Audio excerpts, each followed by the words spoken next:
What if I told you Iran has freaking ninjas?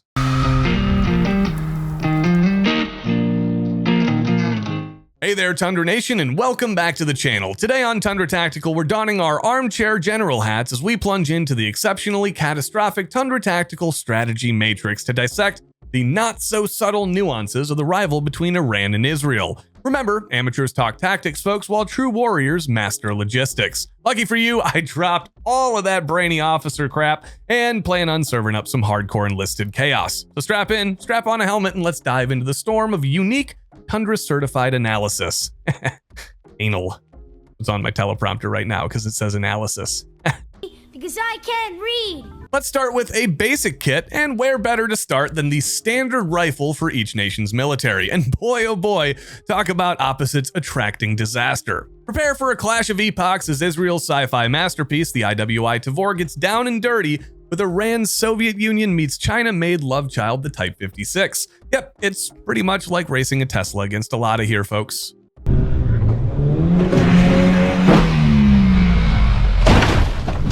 All right, let's start off with the Bagel Boys. They're going to have the IWI Tavor, a rifle so futuristic you'd swear it was a prop from Star Trek. Seriously, the sleek, streamlined assassin of a gun kind of makes you wonder if it was designed by Apple. And that gets me thinking, IPU, anybody? Switching gears over to Iran, they have their Type 56, a rifle that screams, no, you can't have an AK. We've got an AK at home. This relic looks like it crawled out of a time capsule buried when Elvis was still skinny. The Type 56 is essentially just a bootleg cut of the AK-47, which is the rifle that you're gonna get when all you can afford are the knockoff Yeezys made by Kanye East. Name 3 things that get you in trouble with your spouse. The internet. Chambered in 7.62x39, it's about as subtle as an elephant in a ballet class and as sophisticated as a sledgehammer at a Swiss watch convention. This rifle's got more knockoffs, folks, than a back alley Rolex dealer. I'll take my chances. So let's apply the Tundra Tactical style and strategy matrix, shall we? The winner is Iran. Wait, what? Iran? Kush? Did we do that right? Yes, Tyler. The Tavor's a bullpup. That's right, because there is no such thing as a good bullpup. And you can fight me on that one. They all have triggers grittier than your private parts after rocking the Casbah, and in the punishing environment of the Middle East, having a rifle that can be repaired with a hammer and a bungee cord is a definite advantage. Winner, AK. Hey, do you want something that's gonna kick out 7.62x39 rounds like an American? Well, then check out our sponsor, CMMG.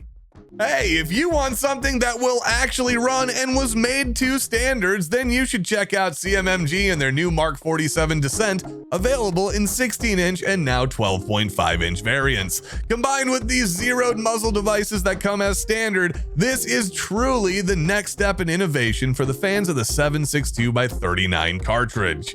If that's not your style, CMMG has something for everybody, from your standard ARs to 22 conversion kits and heck, even the 5.7 Banshee. CMMG has all your needs for quality guns to fit any role. So go click the link in the description below and get yourself an upgrade today. Oh yeah, don't forget to tell them Tundra sent you. As a proud alum of what we affectionately call the United States Chair Force, it's time to delve into the might that really counts, and that is gonna be air power, folks. Buckle in and let Kenny Loggins serenade you into the danger zone, because we're jetting into a real aerial playground where Iron Eagles still rule the roost. Seriously, Lana, call Kenny Loggins, because you're in the danger zone from Top Gun. Just be careful. No. Here's the twist for today's dogfight, though. Both Iran and Israel are packing toys from Uncle Sam's own hangar. And while the biggest arms dealer in the world is your boss, the President of the United States. If you're scratching your head about Iran's access to good old American steel, you can just throw in utterly genius US foreign policies into your stealthiest Google search and pray the men in black or ATF, I don't know, show up at your door. On one tarmac, we have Iran's F-4 Phantom IIs, jets that qualify for historic license plates and the senior citizen discount at Denny's. I mean, if these aircraft could talk, they'd be asking for a pension plan and a tube of denture cream. These jets were introduced in the 1960s, so the F-4 is basically just a reminder of when bell-bottoms were hip and disco was king.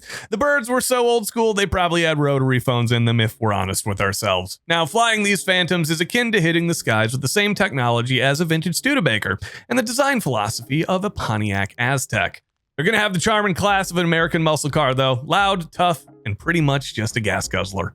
Zooming out of the opposite corner, Israel rolls out with its F-16 Fighting Falcons, the jet equivalent of a cutting-edge sports car armed to the teeth with all of the latest tech. Sleek, agile, and versatile, the F-16 is the kind of jet that makes the enemies reconsider their life choices as soon as it locks on. Sure, Israel could send up its fleet of F-35s, but you don't send the Minnesota Wild. Wow, Steve. Wow. That's what you went back and changed in the script, huh? But you don't send the Minnesota Wild to play against the local Pee Wee League. So let's break it down. Both sides are wheeling American powerhouses, but while Israel rides the leading edge of aviation with its F-16s, Iran is going to stick with the robust relics of yesteryears and its F-4s. In this high-flying face-off, it's tech and finesse against vintage brute force. Putting my money on Israel's F-16s is kind of like betting on the Conor McGregor v. Urkel fight. The F-4 Phantom is a slice of aviation history, but let's be honest, when the missiles actually fly, I'd rather be in the cockpit of something developed after the moon landing. Sorry, Phantoms, you are not the menace that you used to be, but if you hurry, you can get back to the hangar in time for some tapioca pudding and water aerobics. Chalk one up for Israel, folks. Up next, we're deep diving into the secret world of elite sneakiness and explosive entrances, comparing the special forces of Iran and Israel. It's time for the legendary throwdown between Iran's shadow-lurking, shuriken-slinging female ninjas and Israel's techno-savvy, door-kicking wizards, the Tundra Tactical. And yes, I did say shuriken-wielding female ninjas. You're welcome. Thanks for that, boss. You know, it's kind of like pitting Batman against Jason Bourne. Both have killer moves, but only one dresses better in black. So I guess grab your night vision goggles and your popcorn, folks. This is going to be one heck of a show. All right, let's talk about the thing that's on everybody's mind right now. Female Iranian ninjas. I still can't believe I get to talk about this kind of stuff, folks. These guys have turned sneaking and high kicking into something, I guess. I mean, their entire whole thing is like crouching tiger, hidden entire person, I guess. On the flip side, we've got Israel's very own special operations team, Tundra Tactical. These guys, well, they could steal your Wi-Fi password, leak your entire browser history, which would be embarrassing, and be out of your house before you even notice your missing waifu pillow. I mean, the entire elite unit specializes in making impossible missions just look like a cakewalk. What's their favorite mission, you might ask? Well, it's delivering 500-pound targeted invitations, you know, the explosive kind. What do you mean Israel uses the metric system? Europeans use the metric system. Okay. Come on. Do math. I'll try. Question. I'm trying. I don't like it, but I'm trying. All right, let's figure this one out. Okay, Google, how much is a kilogram? 1 kilogram is equivalent to 2.205 pounds. Okay, so 2.2 pounds divided by 500, carry the one. Ah, jeez. Okay, math is not my thing. This elite unit specializes in making impossible missions look like a cakewalk. From delivering metric ass loads of targeted invitations to vacate this plane of existence to hostage rescue. I mean, it's a tough one, but I'm gonna have to be honest with you folks. Iran has got to come out on top here. Why? Simple. Female ninjas. They're always gonna win, period dot. Because nobody knows they're playing the game. Ninjas aren't about open warfare. They're sneaky. They're the weird kids in the corner. I mean, you invite them to your cousin's quinceañera in Denton County, Texas, and you can watch as the ninja stars suddenly start flying across the yard, destroying that papier-mâché donkey. Then, in a cloud of smoke, all that candy is gone and Uncle Earl has a poison dart in his neck. While Tundra Tactical dispenses modern-day mayhem with finesse, the ninjas weave a mysterious tapestry of ancient now you see me, now you regret it. And let's face it, hasn't every one of us at some point fantasized about being a ninja? Sure, being a high-tech soldier is pretty cool and all, but vanishing into thin air plus a cool puff of smoke? That's a total crowd pleaser. Plus, in today's world of GPS, drones, and Google Earth, remaining undetectable is pretty much already a superpower. And besides, if the ninjas didn't win, I couldn't use this clip. You know what? Maybe I too could be ninja. I want to be ninja. A point to Iran. Next up, we're crashing into the vehicular madness of tanks and naval vessels, where the showdown gets heavier, louder, and smells suspiciously like diesel and BO. How about you, kid? Having fun yet? Best job ever. Let's rev up with the tank tango, where it feels less of a battlefield and more of a vintage car show gone terribly awry, I think.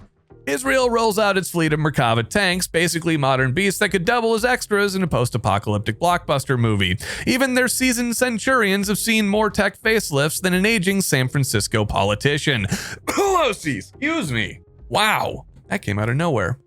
Now let's pan on over to Iran's motley crew of armored antiques, shall we? Here we find a lineup that's a touching tribute to the Soviet production line, where quality, well, that was inversely proportional to the amount of vodka consumed the night before. Between the home-built Zulfikars or whatever they're called, the ancient chieftains, and the M60s already drawing pensions, Iran's tank squad looks more ready for retirement parades than a battlefield ballet. Oh, and those T-72s?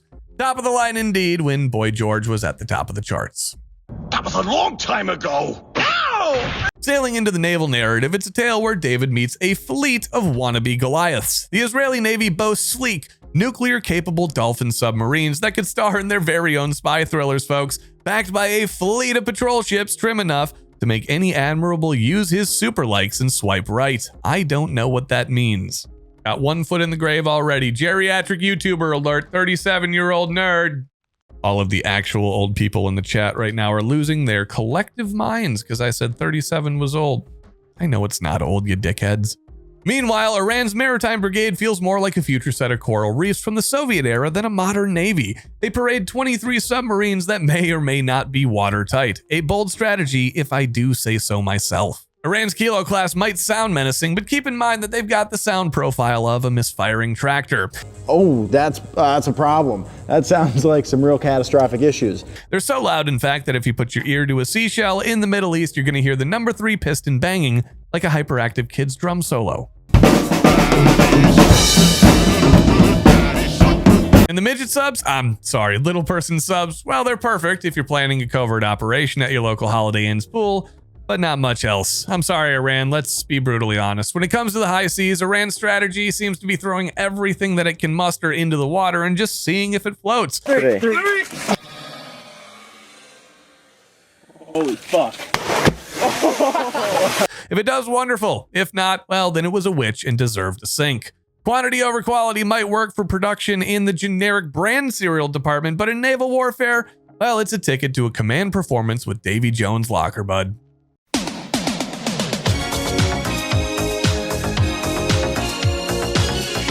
So who storms the beach in this vehicular face-off? After the smoke clears and the waves settle, Israel effortlessly floats on by with its high-tech vehicles.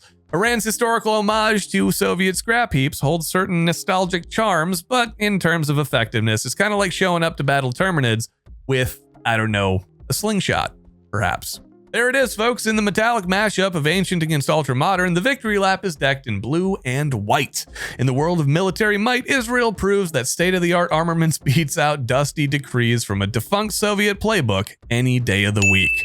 Now let's shift gears, or should I say adjust our volume, as we tune into the battlefield of beats, the clash of the national hyped-up anthems that get our formidable forces all pumped up and ready for action. We're talking full-on musical warfare between Iran and Israel, so buckle up, it's about to get loud and maybe a little bit off-key. First, we dial into Iran's soundscapes. Imagine, if you will, a record player that's seen better days, now bravely attempting to belt out tunes while grappling with a yodeling feline in distress. Yes, you guessed right. It sounds a bit like a cat in a dumpster behind an old vinyl store.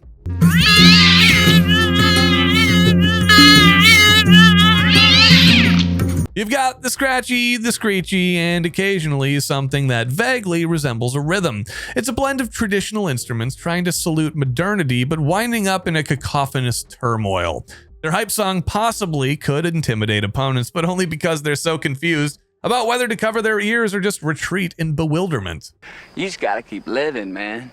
Swinging on over to Israel's corner, we're confronted with what can only be described as techno on a budget. Picture a late-night Russian disco in the basement of, I don't know, a semi-deserted mall. It's as if somebody grabbed the essence of a 90s arcade, mixed it with the adrenaline of a rave, but forgot to invite any actual DJs. Every beat feels like it's trying hard to drop, but it just can't quite make the leap from glitchy electronica to full-on dance floor anthem. It's robust, it's relentless, and honestly, it could very well double as an aggressive form of crowd control.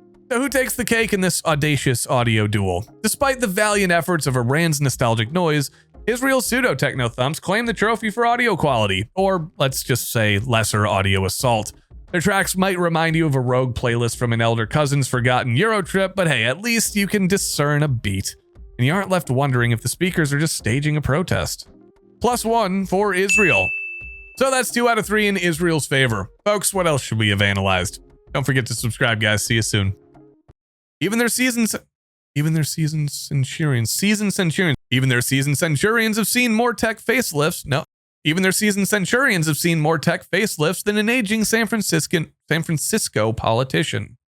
I want to go back to the old way of doing things. First take.